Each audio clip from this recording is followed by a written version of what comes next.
92,5 Maestro FM House with the Sound. Shalom dan apa kabar Sobat Maestro? Kita ketemu lagi di Pelangi Kasih edisi isu-isu sosial. Dan di Pelangi Kasih spesial edisi isu-isu sosial, kami kembali menyoroti fenomena yang entah sampai kapan ini akan selesai. Pusaran judi online di Indonesia. Maraknya judi online belakangan ini menimbulkan keresahan di tengah masyarakat. Bahkan dampak judi online kini tidak hanya menyerang kalangan masyarakat ke bawah, namun mulai menjangkiti kalangan atas, bahkan intelektual dan perguruan tinggi. Permasalahan judi online kembali menyita perhatian setelah PPATK membeberkan data perputaran uang judi online selama tahun 2023 ini mencapai 327 triliun rupiah. Bahkan di tahun 2024 saja pada triwulan pertama, ini perputaran judi online sudah mencapai 100 triliun rupiah. Angka yang begitu fantastis. Judi lagi. Judi online memang kian marak dan meresahkan di Indonesia. Bahkan sampai saat ini, pemerintah sedang berusaha untuk memberantas judi online di Indonesia, termasuk dengan dibuatnya Satgas Pemberantasan Judi Online. Di sisi lain, pemerintah juga terus secara serius memberantas dan memerangi perjudian online, dan sampai saat ini sudah lebih dari 2,1 juta situs judi online sudah ditutup. Dan Satgas Judi Online juga sebentar lagi akan selesai dibentuk, yang harapan kita dapat mempercepat pemberantasan judi online. Bagaimana tidak meresahkan berdasarkan laporan dari Pusat Pelaporan dan Analisis Transaksi Keuangan tahun 2017 hingga 2023, total transaksi judi online di Indonesia terus mengalami peningkatan. Menurut temuan PPATK pada 2017, baru ada sekitar 250.000 transaksi terkait judi online di Indonesia dengan nilai total transaksi sebesar 2 triliun rupiah. Lantas pada tahun-tahun berikutnya, transaksi serupa terus meningkat hingga mencapai ratusan triliun. Sepanjang tahun 2023, PPATK menemukan ada sekitar 168 juta transaksi terkait judi online dengan nilai total transaksi 327 triliun rupiah. Yang lebih memprihatinkan lagi, sebanyak 41.000 anak-anak di Jawa Barat dilaporkan PPATK telah terjerat judi online. Bahkan angka mereka tersebut diketahui menjadi jumlah terbesar di Indonesia pengguna judi online di kalangan anak-anak dengan nilai transaksi hingga mencapai 50 miliar rupiah. Tak hanya warga biasa, praktek judi online pun kini sudah merambah ke kalangan wakil rakyat yang duduk di kursi DPR maupun DPRD. Pusat Pelaporan dan Analisa Transaksi Keuangan menyebutkan ada minimal 1.000 orang wakil rakyat di pusat dan daerah yang terseret di pusaran judi online Indonesia.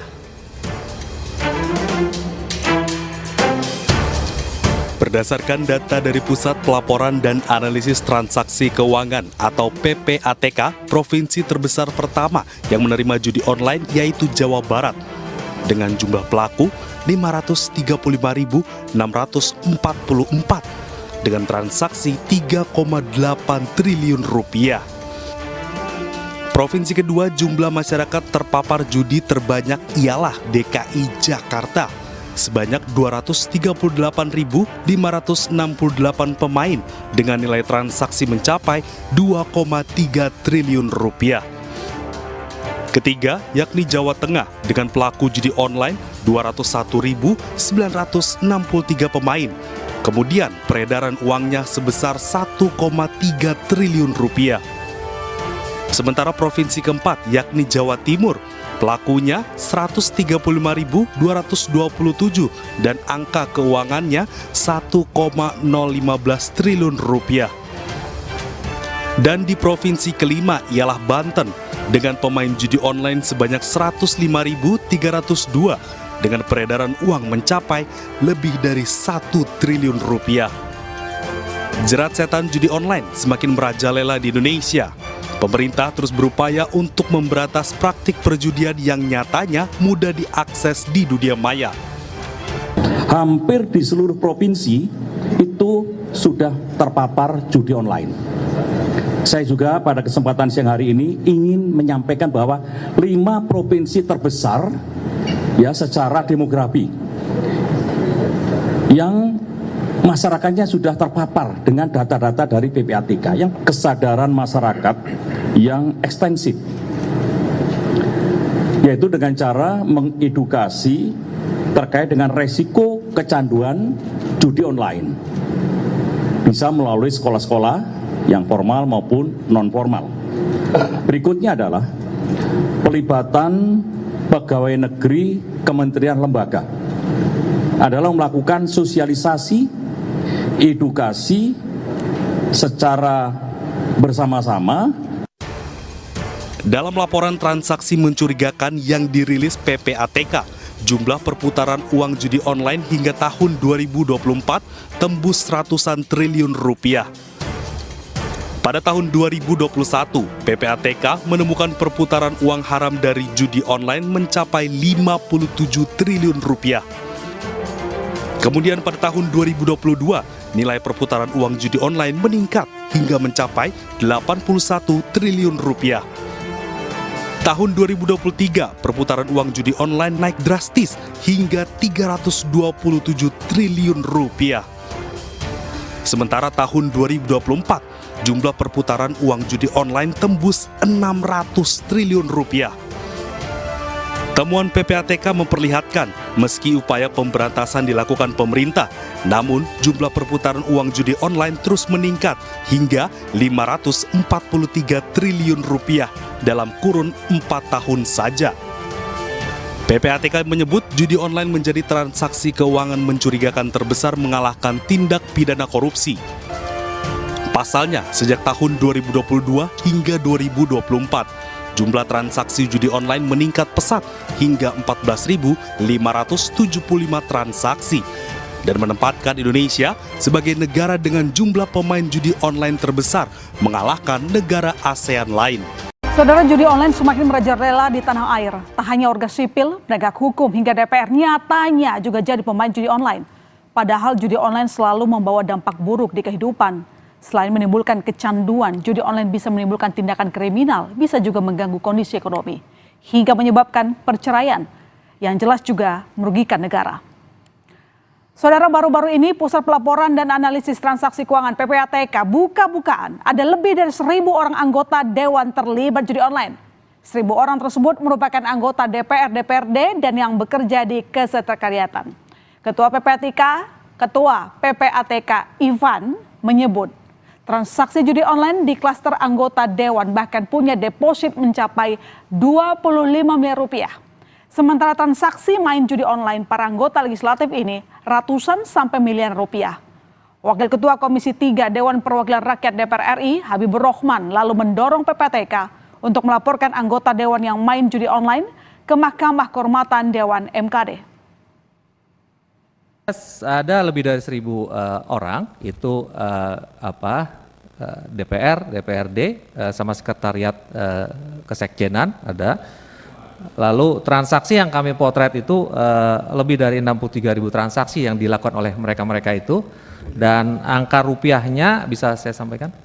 Jumlah totalnya. Angka rupiahnya hampir 25 miliar di masing-masing. Ya transaksi di antara mereka dari ratusan sampai ada miliaran, sampai ada satu orang sekian miliar. Orang sampai bisa 25 miliar begitu? Enggak, agregat secara keseluruhan. Itu deposit. DPR, ya. Ada juga yang terdeteksi bermain judi online.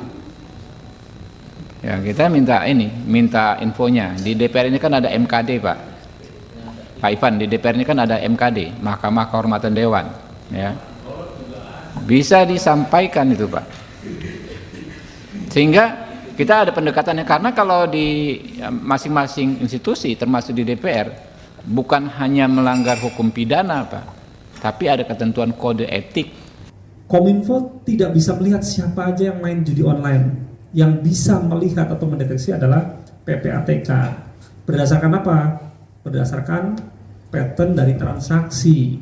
Ya. Kami sudah berdiskusi dengan PPATK 2 hari lalu. PPATK juga ketemu dengan Pak Menteri. Dan saya juga hadir di situ. Ternyata terlihat, misalnya, kok tahu sih ada anggota DPR main judi online? Kan kelihatan pemilik rekeningnya apa, dia misalnya beli token, beli chip, mutasi transaksinya berapa. Ya, saya hanya ngintip-ngintip sekilas, ada satu orang bisa transaksi sampai pegawai transaksi sampai 500 juta untuk beli chip judi online. Jadi kalau Kominfo bisa ngecek kan? Nggak bisa. Justru kami nanya PPATK, ada nggak pemain judi online dari kami? Dan kemarin Pak Menteri Kominfo mengeluarkan surat edaran kepada seluruh pegawai Kementerian Kominfo yang apabila terbukti bermain judi online akan dikenakan sanksi berat sampai dengan pemberhentian. Nah, surat edarannya baru kemarin sore ya, saya diteken oleh Pak Menteri. Jadi itu bagian dari upaya kita untuk mitigasi, karena itu bisa menjadi sumber masalah sosial, lingkungan dan seterusnya. Ketika orang bermain judi online, nggak punya uang masuk ke pinjaman online, performance kinerja juga akan menurun dan seterusnya. Sementara di awal tahun lalu Januari, Pak Menteri Kominfo juga mengeluarkan surat instruksi ke seluruh pegawai Kominfo bahkan dilarang berkomunikasi dengan pihak-pihak yang terlibat dengan judi online. Komunikasi aja nggak boleh, apalagi membantu memfasilitasi. Itu bagian dari upaya pencegahan dari sisi internal kami untuk memastikan bahwa tim kami clear. Dan setiap tim anggota kami yang 260 sekian orang, 20 macam itu, setiap orang di-provide secara detail. Rekeningnya, aktivitasnya, sosial medianya kita profiling detail. Memastikan bahwa mereka tidak terindikasi misalnya memfasilitasi judi online dan jenisnya.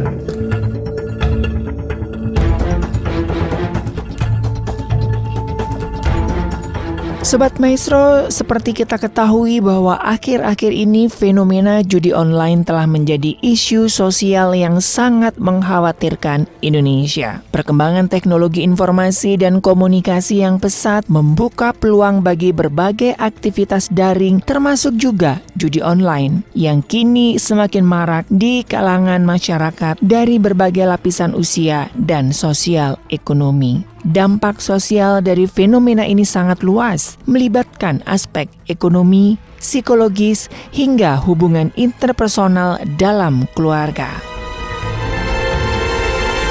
Nah, jadi kalau berdasarkan algoritma, jadi di judi online itu persentase yang kalah itu 90%, yang menang 10%.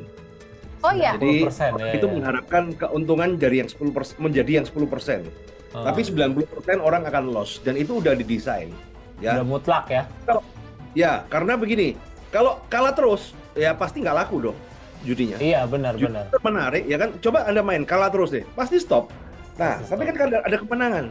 Nah, kemenangan itu kan digilir dengan algoritma, tapi secara rasio adalah dari 100 orang yang berjudi, yang diberi kemenangan dia 10%. 90% masuknya dia di bandar. Benar-benar. Dan habit manusia ketika menang, apa yang terjadi? Mau main lagi. Ketagihan, ya. Yes. Ketagihan, ya. Menang ketagihan, kalah penasaran, ya sudah. Buat kalian belum tahu, orang ini bernama Arsy Karas, seorang pemain judi legendaris yang mampu merubah 50 US dollar menjadi 40 juta US dollar lewat permainan judi. May not know who Karas is, but in Las Vegas, Archie is a living legend. Arsy Karas lahir pada tanggal 1 November 1950 di Pulau Cephalonia, Yunani. Perjalanannya dalam dunia judi itu dimulai sejak dia masih kecil, di mana dulu dia suka ngebuat permainan judi di lingkungan sekitarnya. Jadi gak bisa dipungkiri bahwa memang dari kecil Karas ini punya jiwa judi yang kuat. Nah, pada tahun 1992, Karas datang ke kota perjudian yang cukup terkenal di telinga kita, yaitu Las Vegas.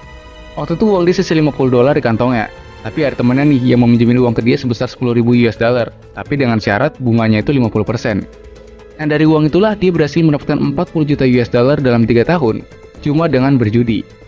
Kedengarannya memang kayak suatu peningkatan yang fantastis ya. Tapi, cuma dalam waktu 3 minggu, uang yang semulanya 40 juta US dollar, seketika jadi 1 juta US dollar. Bahkan di endingnya, uang sisa 1 juta itu pun juga habis, karena dia pakai main judi lagi ketika dia di Los Angeles. Bayangin, dari $50 jadi 40 juta US dollar, setelah itu langsung habis dalam waktu 3 minggu. Nah, di lingkungan sekitar, sering banget gue dengar cerita temen yang kasusnya itu sama, di mana mereka bilang kalau mereka itu berhasil dapat uang yang cukup besar dengan modal yang kecil lewat permainan judi online. Ada yang modal 50.000 jadi 10 juta, dan bahkan ada yang modal 10.000 jadi 1 juta. Nah, tapi yang anehnya, semua dari mereka yang pernah menang banyak dari permainan judi, sekarang uangnya itu udah nggak ada lagi. Aneh nggak sih? Padahal kan kalau kita hitung-hitung secara matematis ya, memang keuntungan yang didapat pemain judi ketika menang itu bisa puluhan sampai ratusan kali lipat dari modal yang dipakai. Tapi yang aneh itu selalu ada fenomena janggal gitu, di mana sebanyak apapun uang yang mereka dapat dari berjudi, uang itu bakal habis lagi dalam jangka waktu yang singkat. Nah, karena gue melihat ada kesamaan dari semuanya, gue penasaran untuk cari tahu kenapa sebanyak apapun uang yang didapat pemain judi, pasti bakalan habis juga. Ketika kita membicarakan topik perjudian, tentu hal ini tidak terlepas dari yang namanya probabilitas alias kemungkinan. Orang yang ikut serta dalam permainan judi, tentu mereka mau dengan kemenangan. Nah, kemenangan dalam permainan judi biasanya itu diukur dengan probabilitas. Masalahnya banyak orang itu nggak sadar, probabilitas itu adalah kemungkinan, bukan kepastian. Jadi nggak ada sebuah jaminan dalam satu permainan judi untuk lo itu menang atau kalah. Dan probabilitas dalam permainan judi biasanya itu disusun dengan elemen acak yang nggak bisa diprediksi sepenuhnya sama pemain. Makanya nggak heran kalau keputusan akhirnya itu tetap aja bergantung sama keberuntungan. Dan walaupun secara teori permainan judi itu bisa diukur dengan probabilitas, tapi gue rasa ini menimbulkan yang namanya ilusi probabilitas. Gini, ilusi probabilitas adalah kecenderungan untuk melihat peluang dalam permainan judi sebagai suatu hal yang bisa mereka andalin untuk mendapatkan keuntungan. Nah, ketika seseorang terperangkap dalam ilusi ini, mereka cenderung mengandalkan keberuntungan semata doang, tanpa memperhitungkan faktor-faktor lain kayak misalnya mereka nggak bisa jaga fokus mereka, nggak bisa jaga emosional, gimana ngelola uang yang benar, dan lain-lain. Makanya ketika seseorang itu dikasih menang dalam permainan judi, mereka bakal merasa pintar mengukur probabilitas. Padahal sebenarnya itu semua cuma ilusi untuk mancing emosi mereka doang. Inilah alasannya kenapa kasino-kasino itu ada, yaitu untuk mendapatkan uang, bukan ngasih uang. Logikanya gini deh, misal nih, lu bangun kasino. Pasti kan lu nggak pengen ya bisnis lu itu rugi dan kasino lu bangkrut. Sebaliknya, justru lu pengen bisnis kasino lu itu dapat untung yang banyak dari orang-orang yang main di tempat lu. Nah, karena itu, pastinya lu bakal berusaha gimana caranya lu yang harus menang. Entah lu setting permainannya, lu kasih suasana yang buat mereka tuh lupa sama dunia luar, dan cara-cara lainnya yang bakal lu lakukan supaya setiap pengunjung itu ngasih uangnya untuk kasino lu. Ngerti kan? Jadi gimana caranya mereka itu harus kalah gitu. Tapi mereka tuh nggak tahu apa yang lu lakuin. Nah, jadi mau sehebat apapun mereka itu mengukur probabilitas dan matematika, secara perlahan mereka bakal kalah lagi, dan uang itu bakal balik lagi ke bisnis lu. Trik ini nggak cuma untuk kasino doang ya, tapi juga terjadi ke website-website judi online yang sekarang ini lagi marak. Jadi walaupun memang seharusnya permainan judi itu bisa diukur secara matematis, tapi ada faktor-faktor lain yang ngebuat lu itu cepat atau lambat akan kalah lagi. Karena nggak ada permainan sesat yang begitu baik sama lu mau ngasih uang gitu aja. Justru ketika lu udah nyaman dengan permainannya, maka lu adalah produknya. Biasanya marketing game online begitu kan suka bilang dijamin pasti menang gitu dengan modal yang kecil dan lain sebagainya. Logikanya gini deh, kalau memang probabilitasnya sebesar itu, kenapa mereka masih hidup miskin dan harus kerja dengan website itu? Harusnya kalau memang segampang itu, dia main aja pakai uang dia sendiri, dia jadi kaya ya kan? Dia nggak perlu kerja lagi sama orang lain. Nah, inilah kenapa gue bilang kalau probabilitas dalam permainan judi itu kebanyakan memang ilusi, dan ini cenderung mengandalkan keberuntungan daripada keahlian, karena ini semua memang di luar kendali si pemain. Nah, sekarang masalahnya, banyak pemain terjebak dalam pikiran bahwa mereka itu bisa mengalahkan sistem, dan mereka itu yakin kalau mereka bakal jadi salah satu orang yang bisa kaya secara instan. Padahal ya, ini semua cuma ilusi. Sekalipun ada orang yang memang bisa menang gitu ya di beberapa pertandingan, itu pun nggak bisa menjamin keberhasilan mereka dalam jangka panjang, karena pasti akan ada satu momen yang membuat mereka itu akhirnya kalah. Nah, selain itu permainan judi ini kan lebih mengandalkan keberuntungan ya daripada keahlian. Nah, ketika seseorang hanya mengandalkan keberuntungan, mereka memasuki permainan tanpa kendali atas hasilnya. Jadi gini, mereka itu mungkin bisa aja menang besar dalam satu kesempatan, tapi nggak ada jaminan kalau itu bakal terjadi lagi di masa depan. Probabilitas di judi ini berbeda ya sama bisnis atau investasi, karena walaupun kita semua tahu kalau bisnis dan investasi itu nggak ada yang pasti, tapi seenggaknya dua hal ini ada kaitannya sama keterampilan. Jadi berhasil atau gagal itu masih ada faktor dalam kendali diri kita sendiri, jadi nggak semata-mata hoki gitu aja. Dan dua hal ini pun nggak hancur dalam sekejap juga. Jadi ada momen di mana mereka itu harus mengambil keputusan sebelum akhirnya mereka gagal. Sedangkan kalau di permainan judi kan ketika lu gagal, ya uang lu akan habis di saat itu juga. Jadi walaupun hal-hal lain pun banyak yang nggak pasti, tapi probabilitas dalam permainan judi itu tetaplah sebuah ilusi.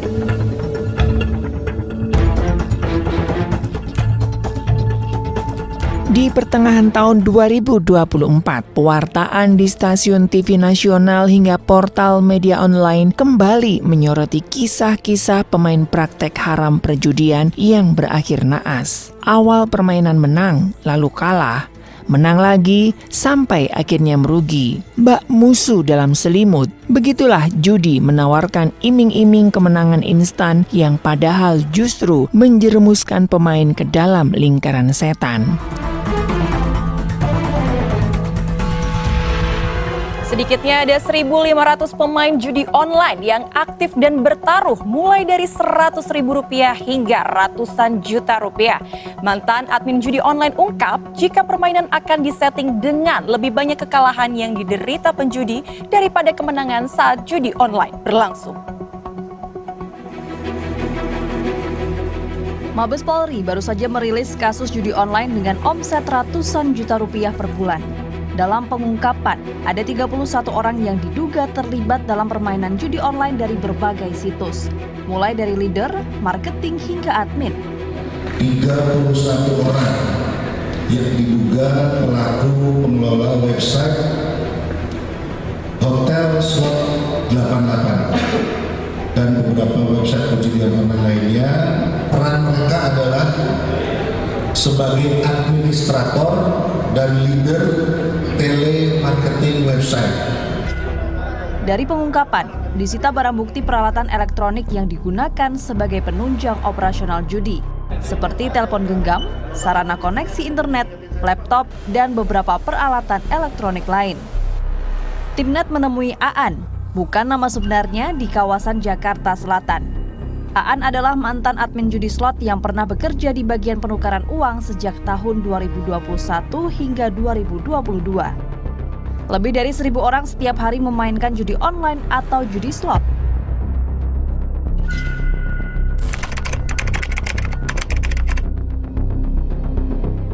Waktu itu saya kerja di judi online itu dari tahun 2021.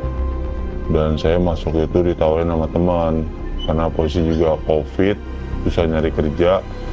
Akhirnya saya dimasukin sama teman saya di tahun 2021 itu.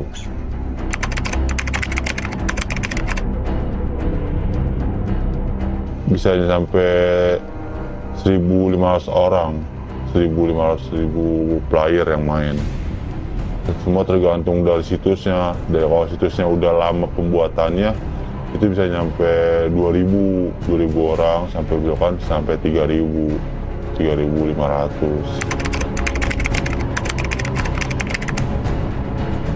Bisa ada yang nyampe 500 orang ada. 100 juta? 100 juta paling ya kehitung jari lah. Paling ada yang 5 orang, kan sampai 10 orang. Yang nggak terlalu sering juga sih. Ya kalau 100 juta kan kayak misalkan dia player gede itu bisa nyampe 100 juta itu dalam sehari. Misalkan dia kalah di 40 juta, depo lagi nanti bakal lebih gede dari itu 40 juta. Jadi bisa sekitaran dia habis dia 100 juta kalau emang dia benar-benar kalah gitu. 100 juta besok main lagi gitu.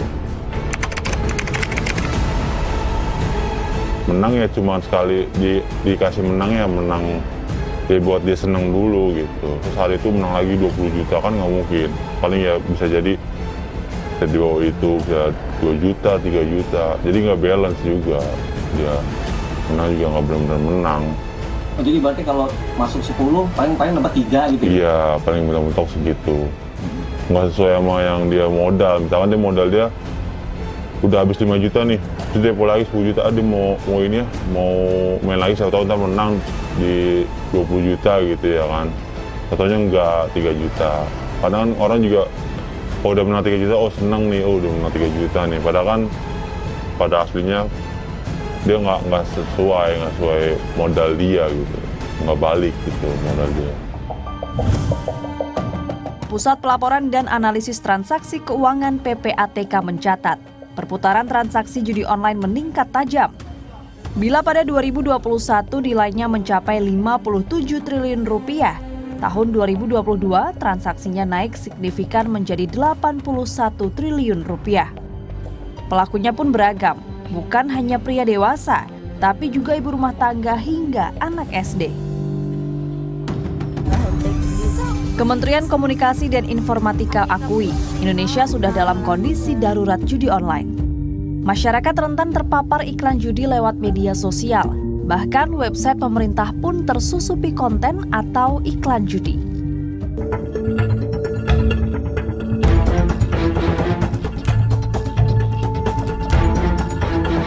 Kejenuhan dan kehilangan pendapatan akibat dihantam pandemi COVID-19 membuat sejumlah orang di Indonesia mengadu nasib lewat judi online. Dengan hanya bermodalkan telepon pintar dan uang puluhan ribu rupiah, mereka menjajal peruntungan. Namun dalam jangka panjang, mereka kecanduan dan berpotensi melakukan tindakan kriminal. Kementerian Komunikasi dan Informatika menyebut sejak 2018 hingga 10 Mei 2022, pihaknya telah meretas akses hampir 500 ribu konten perjudian di berbagai platform digital dan jumlahnya setiap hari meningkat drastis. Tapi pemberantasan judi online di Indonesia berat lantaran situs atau aplikasi judi online terus bermunculan dengan nama yang berbeda meski aksesnya telah diputus.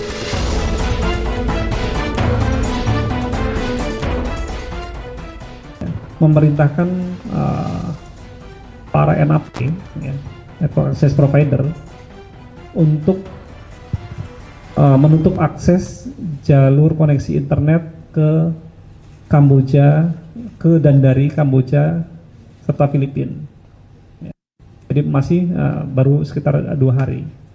Dan kita juga di saat yang bersamaan kita bersurat juga ke semua kementerian lembaga bahwa apabila penutupan jalur akses ke dan dari Kamboja dan Filipina ini mengganggu layanan mereka, mengganggu bisnis mereka, tolong Kominfo diberitahu. Kami akan melakukan whitelisting IP yang diblok. Jadi kita tetap mengutamakan bahwa layanan yang berhubungan dengan keperluan bisnis maupun misalnya hubungan luar negeri tetap bisa diakses dengan mudah untuk wilayah Kamboja dan Filipina. Tapi syaratnya mereka ngasih tahu kita whitelisting. Nah, kenapa menjadi pilihan Kamboja dan Filipina? Karena memang dari hasil riset dan laporan yang kami kumpulkan, ya, mayoritas pengoperasian, ya, rumah judi online memang dari area Kamboja dan Davao di Filipina. Meskipun kembali lagi, ya, kalau kita bicara on internet, ya, memblokir satu area, ya mereka tinggal mindahkan aja. Tapi setidaknya dengan cara demikian, ini menjadi atensi juga bagi pemerintah lokal setempat untuk tidak mudah memfasilitasi pembuatan atau pengoperasian judi online dari negara-negara sekitar Indonesia, yang mana pasarnya adalah pasar Indonesia. Jadi mereka membuat dan mengoperasikan, ya, nanti teman-teman bisa tanya ke Kemlu berapa puluh ribu orang kita yang ada di sana mengoperasikan rumah-rumah judi online yang pasarnya Indonesia. Seiring dengan perkembangan teknologi, praktek judi kini hadir dengan nama panggung yang baru, judi online atau judol. Begitu orang menyebutnya. Judi online adalah nama terbaru dari aktivitas perjudian. Bedanya hanya dijalankan melalui jaringan internet. Cara main judi dimanapun sama, baik offline maupun online, yakni menggunakan prinsip zero sum game. Pihak pertama sebagai bandar yang mengantar permainan, pihak kedua yang menyetor dana ke pihak pertama. Pihak kedua dengan naif mengharapkan keuntungan berkali lipat dari setoran dananya. Padahal pihak pertama mengharap keuntungan dari kekalahan permainan atau penderitaan pihak kedua. Namun apa daya, nafsu seakan menggerogoti akal sehat sebagian manusia. Mereka enggan membuka mata bahwasannya dampak judi jelas sangat buruk, terutama terhadap perekonomian nasional. Lantaran uang yang digunakan dalam perjudian sebenarnya bisa digunakan untuk keperluan yang lebih produktif seperti jual beli di sektor real guna membantu perekonomian lokal. Tak hanya itu, perjudian juga bermain di wilayah underground ekonomi atau ekonomi bawah tanah. Ekonomi bawah tanah sendiri mencakup aktivitas ekonomi yang tak terdaftar dan tak dikenal pajak oleh pemerintah. Aktivitas ini meliputi perdagangan ilegal, transaksi tanpa pencatatan resmi, dan kegiatan lain yang tujuannya ialah menghindari regulasi. Dampak dari perputaran uang pada aktivitas judi akan memperkuat ekonomi bawah tanah dan mengurangi transparansi serta akuntabilitas dalam perekonomian negara. Ini jelas menimbulkan resiko besar bagi stabilitas ekonomi nasional.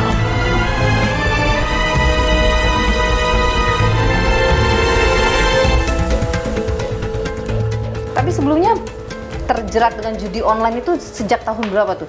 2013. Kita di 2013 itu main poker sama main QQ. Nah, itu tahu ada main poker, main QQ itu dari mana? Dari teman. Oh, temannya juga main? Iya, teman kerja juga. Awal-awal main berapa tuh? Itu sih nggak banyak sih Mbak. Kalau awal-awal coba-coba paling 100, 200. Makin kesini makin gede aja sih. Terus kemudian 2017 pindah ke slot? Iya, ngeliat teman juga main slot. Saya pikir main apa, ternyata main slot. Yang bikin pindah ke slot itu karena lihat teman menang?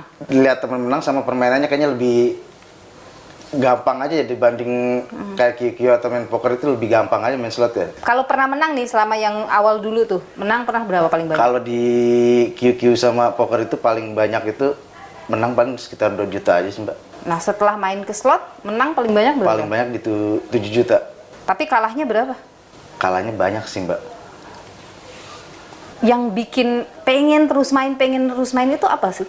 Kan lebih sering kalah kan? Iya lebih sering kalah, cuman kalau pas di saat main itu kayaknya kayak ada rasa seneng aja, kayak nikmat aja sih Mbak. Waktu pas di saat main itu kayak ada kenikmatan aja sih. Walaupun kalah juga, setiap kalah nggak ada apa-apa, kalau di saat punya duit pengennya main lagi gitu aja sih Mbak. Setiap gajian pasti top up? Iya pasti top up. Top up itu biasa nilainya berapa? Kadang bisa 2 juta, kadang 1,5. Pernah nggak top up sampai habis-habisan? Pernah 1 bulan gaji. Sekitar berapa tuh? 8 jutaan. Satu kali top up? Iya, itu udah, top upin semua dengan harapan bisa menang gede? Iya, harapan sih pasti pengen menang gede sih, cuman ternyata ya habis juga. Habis juga? Iya. Nggak menang juga waktu top up 8 juta itu? Nggak menang. Pinjol banyak juga sih Mbak. Sempet banyak juga pinjol.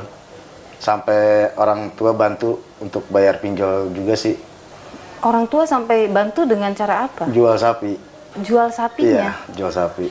Bapak sekarang kalau mikirin itu sedih ya Pak? Ya kalau mikir balik ke sana pasti sedih sih Mbak. Terutama ya keluarga sih, banyak yang dibohongin keluarga juga sih kita, kayak istri, kayak anak. Kehidupan morat-marit Mbak. Morat-marit awalnya saya nggak tahu kok asik, saya pikir main game biasa. Ternyata ya itu segala HP dipakai Sandi, terus gak lama bilang HP hilang, terus ambil HP lagi, terus dibilang motor hilang, apa ternyata ya itu. Oh, jadi Bapak jual motor bilangnya motornya hilang? Iya, ada yang jual saya bilang motor hilang, ada yang saya jual dia nggak tahu, macam-macam sih Mbak. Bermacam alasan aja sih Mbak. Awal mulanya tahu judi online itu karena banyaknya iklan-iklan yang disebar oleh sales-sales judinya melalui WhatsApp kita ya, iklan-iklan dimanapun kita ditawarin ini, jadi rasa ingin tahu, penasaran, coba-coba kayak begitu. Kita coba main judi online itu. Sangat mudah Mbak. Jadi registrasinya itu kayak kita buka Facebook. Kayak kita mau kayak kita itu mau login Facebook, mau daftar Facebook, registrasinya, cuman yang ini ditambahkan hanya nomor rekening gitu. Oh, oke. Masukin nomor rekening di situ ya? Nomor rekening di situ. Ada batasan usia?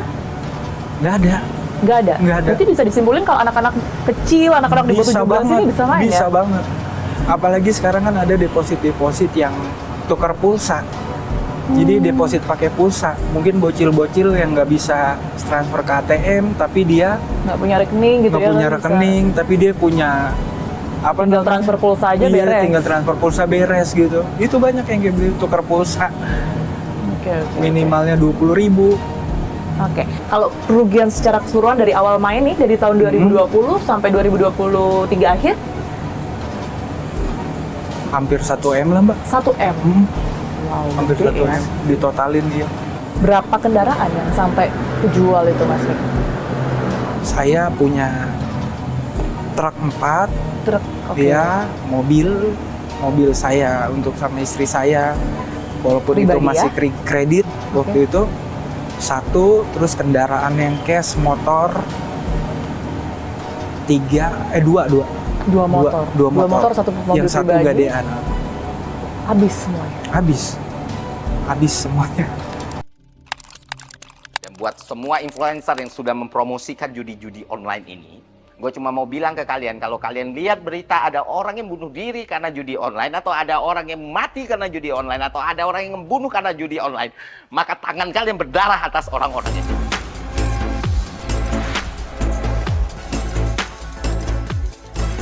Jadi ketika kita bicara judi online, kita bicara tentang sebuah perilaku adiksi, kecanduan, ya. Dimana kecanduan itu ada berapa jenis, tergantung pada objeknya.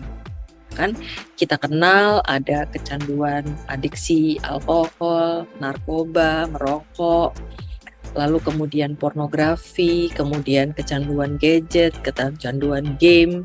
Persoalannya adalah bagaimana bisa seseorang kemudian bisa punya masalah adiksi ini gitu ya. Memang ini juga terkait dengan situasi profil psikologi seseorang, bagaimana orang tertentu memang lebih rentan dan lebih mudah untuk menjadi adiktif ya. Nah, kemudian kita menyorot lagi dari sisi tadi. Ternyata 79%, hampir 80% justru yang berasal dari kalangan menengah ke bawah. Nah, kenapa? Yang pertama, di kalangan menengah ke bawah ini sudah jelas dari sisi ekonomi pastinya berada dalam kondisi kurang mampu begitu ya. Nah, justru ini mereka menjadi sasaran target yang paling empuk. Kenapa? Karena mereka ingin uang cepat ya. Mereka belum lihat ini sebagai uang panas, tetapi mereka melihatnya dari uang cepat. Seolah-olah instan. Hanya tinggal pencet-pencet doang, tik tik tik dapat uang. Tik tik tik dapat uang. Nah, mereka lupa juga ya. Di sisi lain itu ada penyedia jasa judi online-nya yang sengaja memang menyasar profil yang memang mencari uang cepat ini, itu uang instan. Lalu biasanya nanti akan dikasih menang dulu sekali. Ya, menang sekali dia senang gitu. Nah, disitulah dopaminnya tercipta ya. Jadi berlimpah ruah itu dopaminnya, senang, dia happy gitu. Nah, orang adiksi itu biasanya memang dopaminnya kan rendah. Nah, dia mengejar sesuatu yang menyenangkan. Nah, ketika dia bisa pencet-pencet dan kemudian menang, nah itu kan dia senang tuh. Nah, perasaan itu yang kemudian dikejar. Ya, bahwa kemudian ada faktor lain yang terlibat, masalah pendidikan, masalah keterampilan, ya kan? Seandainya ada orang lain yang mungkin bukan tidak mungkin orang-orang yang bukan dari golongan menengah ke bawah juga kena juga gitu ya. Pendidikannya tinggi, dari sisi penghasilannya juga tinggi, tapi sekali lagi berapa persen? Ya kan? Bukan tidak mungkin semuanya dimonopoli oleh orang dengan ekonomi menengah ke bawah loh gitu. Masih ada loh yang 20% itu yang mungkin punya uang, tapi kembali lagi uang siapa? Apakah uang dia apa uang bapaknya gitu ya. Nah, ini juga akhirnya menjadi sebuah situasi-situasi yang sangat khas. Nah, persoalannya adalah ketika sudah masuk di adiksi, sudah kecanduan gitu ya, itu terjadi bypass gitu ya di dalam otak mereka itu ya, karena pada dasarnya yang namanya dorongan emosional itu biasanya diatur di otak tengah nih, di bagian amigdala di tengah. Nah, pengambil keputusan itu ada di bagian depan, prefrontal cortex namanya. Nah, ini kan artinya kayak gas sama rem. Gas sama rem. Nah, bisa dibayangkan kalau mobilnya cuman bisa ngegas tapi nggak bisa ngerem. Ketika sudah sekali kena, lalu kemudian akhirnya menjadi adiktif. Nah, proses pemulihannya itu sangat sulit. Ya, hampir sama dengan adiksi narkoba. Nah, persoalannya kemudian di Indonesia pun mungkin sudah banyak tempat-tempat rehabilitasi narkoba, tetapi rehabilitasi judi online itu belum ada sampai sekarang ya. Kembali lagi ini menjadi sebuah potret dari permasalahan psikososial yang ada di masyarakat di Indonesia terutama gitu ya, dimana sekali lagi memang ada peran dari profil psikologi seseorang. Ada orang yang memang mudah dan rentan untuk menjadi adiksi, kemudian ada peran dari IT itu sendiri yang semakin canggih, lalu kemudian ditambah lagi dengan adanya penyedia jasa yang akhirnya mengerjakan ini secara profesional gitu, pakai marketing, pakai teknik-teknik strategis yang bukan tidak mungkin justru mengandung unsur-unsur psikologis bagaimana caranya menjerat gitu ya. Nah, di sisi lain kembali lagi ada situasi-situasi yang mungkin juga ikut menunjang, yaitu tadi masalah ekonomi, karena memang dia ingin uang cepat, ingin bisa gaya hidup juga ikut nanti memperburuk situasi ya, karena pengen cepat, pengen gaya hidup tinggi, ya udahlah ambil uang yang cepat aja. Jadi ini secara keseluruhan memang sangat kompleks yang tentu saja harus ada solusi dan jalan keluar untuk mengatasi, tidak hanya mencegah tetapi juga mengobati.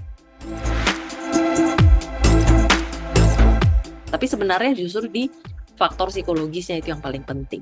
Karena ketika si faktor psikologis ini bisa menahan seseorang untuk tidak menjadi adiktif atau tidak ikut coba mencari uang cepat, mencari uang panas begitu, dia punya keterampilan, ya walaupun ekonominya susah sekalipun dia tidak akan terjerat. Yang jelas dampak yang muncul tentu saja hampir sama dengan adiksi yang lain ya. Yang pertama itu memang ada ketergantungan.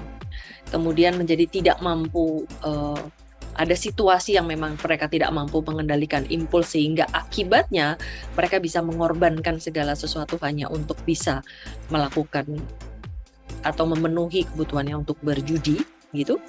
Nah, ini bisa akhirnya kemudian terjadi pelanggaran. Biasanya mereka bisa mengambil uang orang lain, mencuri gitu ya. Lalu kemudian ada perubahan perilaku dan emosi biasanya karena ketika mereka tidak bisa melakukan kegiatan judi online ini yang memang membuat mereka senang, mereka jadi emosional, mereka jadi bisa marah gitu.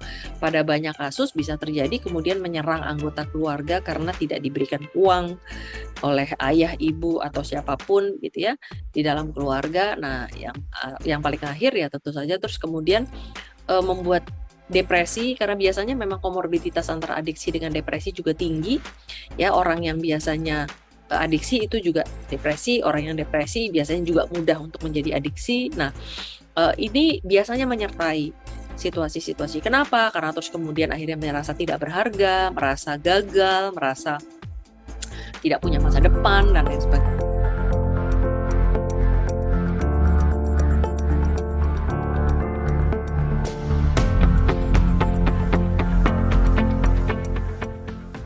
Selain ancaman tindak pidana siber, sebagai informasi saudara-saudara sekalian, Kementerian Kominfo telah melakukan pemutusan akses terhadap 2.552.749 juta konten bermuatan judi online selama periode 17 Juli 2023 sampai 17 Juli 2024. Sehingga menurut hemat kami, saatnya kita harus menghentikan judi online di Indonesia.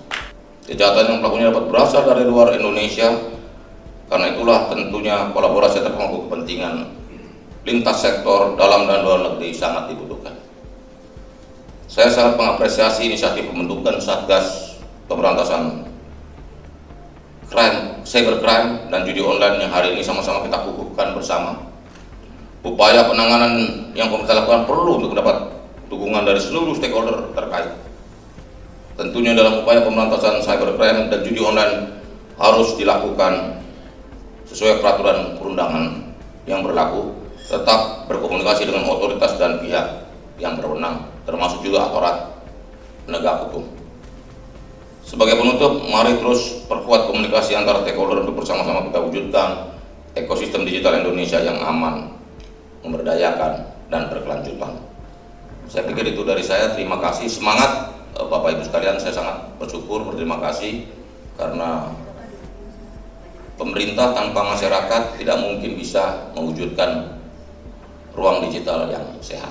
Kita percaya bahwa kerjasama pentahelix lintas stakeholder ini bisa menguatkan tujuan-tujuan kita bersama, karena mimpi kita untuk mewujudkan Indonesia Emas 2045 bisa terwujud jika kita bisa membentuk atau membuat ruang digital kita sehat, memberdayakan, inklusif, dan juga berkelanjutan. 92,5 Maestro FM House with the Sound. Judi online menjadi tantangan tersendiri di era digital. Ini adalah masalah kita bersama, tak hanya menjadi tugas negara. Masyarakat pun diharapkan turut serta dalam memutus pusaran judi online di Indonesia. Dari Gerah Maestro Jalan Kaca Piring 12 Bandung, saya Ari, mohon pamit dari Pelangi Kasih spesial isu-isu sosial. Kita ketemu lagi di Pelangi Kasih selanjutnya. Selamat melanjutkan aktivitas Anda dan Tuhan memberkati. Maaf, hanya kata maaf yang terucap dari mulut dan hati seorang penjudi. Semua ini sudah terlanjur terjadi. Apakah masih ada ruang kecil di hati?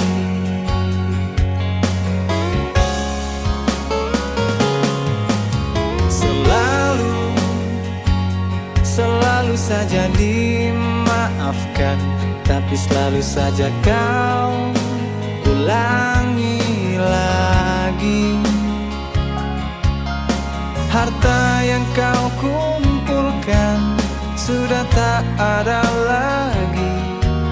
Keluargamu pun sudah tak percaya lagi.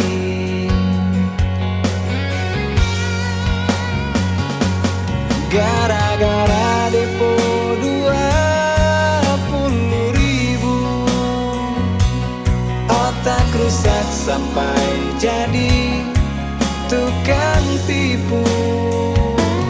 Wahai kawanku, judi itu candu. Sampai berani kau gadaikan rumahmu. Keluarga rusak, hancur berantakan. Tak ada uang pas anak minta jajan. Wahai kawanku yang masih judi online, ku jamin kau rungkat dan